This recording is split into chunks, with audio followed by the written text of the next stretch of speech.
लोकसभा चुनाव 2024 नजदीक है और इसके चलते तमाम राजनीतिक दलों ने जनसंपर्क तेज कर दिया है।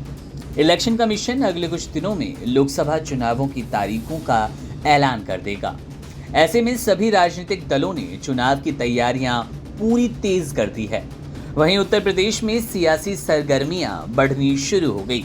सूबे में भारतीय जनता पार्टी का मुकाबला करने के लिए समाजवादी पार्टी ने कांग्रेस के साथ गठबंधन किया। बीजेपी सीटों के लिहाज से सबसे बड़े राज्य में एनडीए में शामिल दलों के साथ मैदान में उतरेगी। यूपी में बीजेपी के साथ अपना दल, राष्ट्रीय लोक दल और सुहेलदेव भारतीय समाज पार्टी चुनाव लड़ रही है।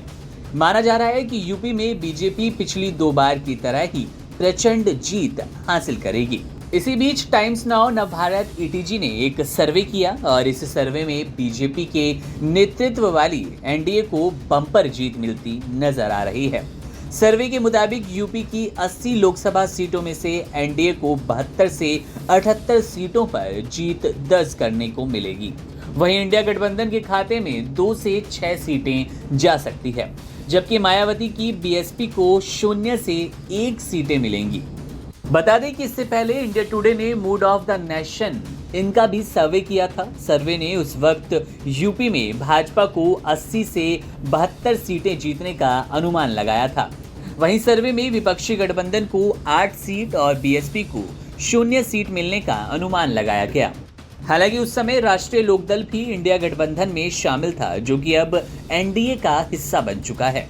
अब गौरतलब है कि 2019 के लोकसभा चुनाव में उत्तर प्रदेश में समाजवादी पार्टी बहुजन समाज पार्टी ने चुनाव मिलकर लड़ा था। इसके बावजूद बीजेपी ने उत्तर प्रदेश की 64 सीट पर जीत दर्ज की। वहीं सपा के खाते में 5 और बीएसपी के खाते में 10 सीटें गई थी, जबकि कांग्रेस को सिर्फ 1 सीट से संतोष करना पड़ा था। तो अब ये सर्वे साफ तौर पर इंगित करते हैं, इशारा करते हैं कि 2024 के लोकसभा चुनाव में उत्तर प्रदेश एक बार फिर से एनडीए बीजेपी का होने वाला है।